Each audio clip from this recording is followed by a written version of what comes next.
Chapter 100 Family Matters. When Liz spoke with the Marchioness, everyone was having a conversation with their respective families, deciding how to face the incoming storm. Everyone but Quilla, of course. She had no relatives, hence she never spent pressure points for a communication amulet. Yet it was the second time already she was considering getting one. The first time had been during the 4 days' break. While the others had returned to their homes, she had remained in the academy. Even in her old village she had always been surrounded by people. The bustling noise of her daily activities had become part of her life. But during the break she had no lessons to attend, nowhere to go, and no one to talk to. Ever since Quilla had got her ballot, she had become an outcast. But she never really noticed it up until that point. She would always spend so much time with her friends that being alone once in a while was actually pleasant. During those 4 days, though, the silence had started to scare her. Walking along the empty corridors, Quilla felt like she was traveling through the belly of a giant dead beast with only her steps echo to keep her company. Being apart from Uriel or Floria was meh, while from Lid was actually good. It gave her the time to sort her feelings. The emotional roller coaster she went through every time they met was so frustrating that more than once she almost confessed, just to get rid of the uneasiness, until the fear of being rejected kicked in, making her thank the gods for stopping her. What she really missed was Freya's company. She didn't know if Lid was her first love or just a crush. She never had experienced anything like that before. What she did know was that Freya was the closest thing to a family she had ever had. They would spend hours together, not only for studying, but also talking about their dreams and hopes once they graduated from the academy. She would listen to all the stupid little things that crossed her mind, her fears and anxiety, and never judge her for that. And now, seeing them talking to their parents gave her a sense of estrangement. I know it's stupid, but maybe if I had one too, if I could call them whenever I want, I wouldn't feel so different, she thought. Velendaris, Uriel's father, was so outraged that his eyes almost popped out. That Lockhart scum! How dares treating my son like a dog! I was willing to remain on the sidelines to see from which side we could profit the most. But this blatant lack of respect shows that if those old farts have it their way, there will be no future for us but servitude. What do you want me to do, father? Tell Linjos what happened. Get the ballot, and then wait for my instructions. Don't try to get revenge. If he is smart, Liam has a ballot too. That little act was probably meant to either make you submit or anger you enough to retaliate and get you expelled. Trying to recruit you like that makes no sense, unless they wanted to make us an example for the young magical families, to show that they can reach us both on the inside and the outside. Would be a good plan if we were some stuck-up, self-righteous idiot nobles. I'll play this game by my rules. Don't do anything stupid, son. Think before you act. And if anything new happens, contact me. Love you. The conversation between Freya and her mother, Duchess Solivar, was of a different tone.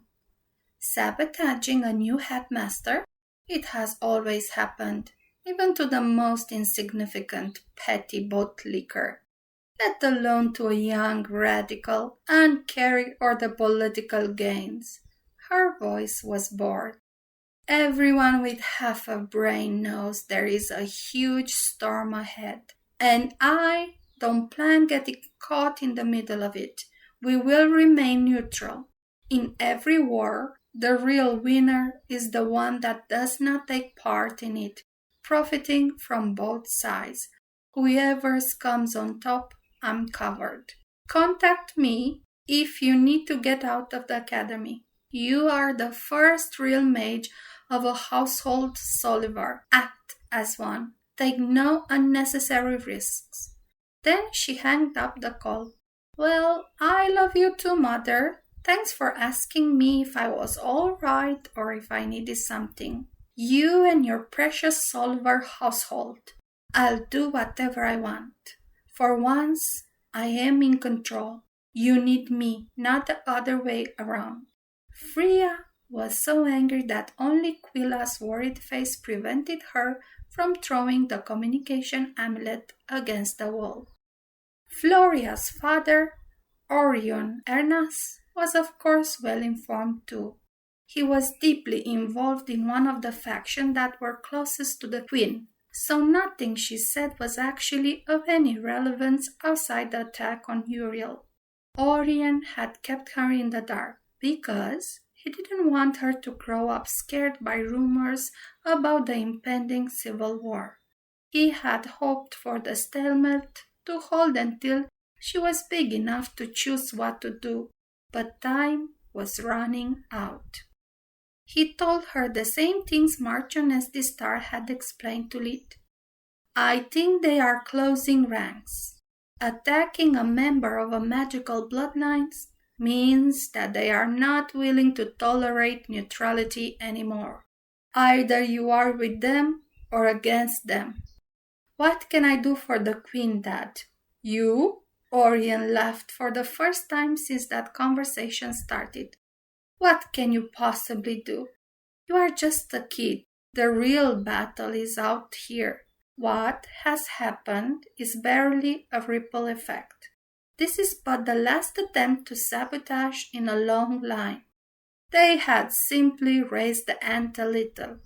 Instead of worrying for the Queen, here is what you can do for me. Pick a ballot. Stay out of trouble. And if push comes to shove, attack first and ask question later. Always go all out. No one can get killed in the academy. The castle does not allow for that. It's the first time I hear about this. How do you know for sure? It's supposed to be a secret, but when your daddy was younger and hot-blooded, someone dared to draw his sword against me. I lost my temper and... Well, let's just say that the Academy's arrays saved a lot of people that day. Things escalated quite a bit. If it's a secret, aren't you breaking some rules by telling me? Do you think I would put a secret that the gods only know how many idiots like me know above my daughter's safety? I would rather see you safe and expelled than let anyone put a finger on you. At that point, Lid had already returned in the room. Not exchanging any pleasantry saved him a lot of time. Only Freya was already done with her amulet. Lid didn't know what to do. Being a commoner was a double-edged sword in that situation. It meant that he and Quilla were more likely to be left alone. But at the same time, they had no way to help their friends. When all the conversation ended, with the exception of Lid, they shared the information received. Their Marchioness had made clear from the beginning that she had already enough on her plate. Revealing their connection would only draw more attention, something that both were glad to avoid. I guess we both need a ballot now. Uriel sighed. Being a victim was a scary feeling for him. His family name had always been the strongest sword and shield, yet now it was reduced to a bullseye. We need to go to Linjo's office, Floria nodded, and let everyone know that even powerful people like you are scared. That would mean playing into their hands. Lid objected. What do you propose then? Ignore my father's advice and wait for the next move? That would be stupid. I say to play it smart. He took out his ballot, pushing the button twice. A warp step opened, and Professor Trask came out of it. When he saw where he was, he furrowed his brows in disapproval. Kid, a ballot is not a toy. Don't try giving me the I accidentally sat on its bullshit. We need to see the headmaster. It's an urgent matter. I had to resort to the ballot because we cannot allow for others to know about it.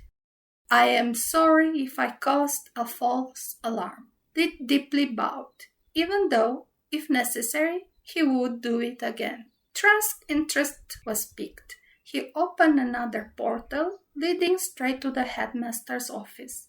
The room was immaculate, as Lid remembered it. His hardwood brown desk was right in front of a glass wall, capable of blocking the excess daylight or amplifying it, keeping the light uniform during the whole day. Several pieces of paper were arranging themselves in order piles after he finished looking at them.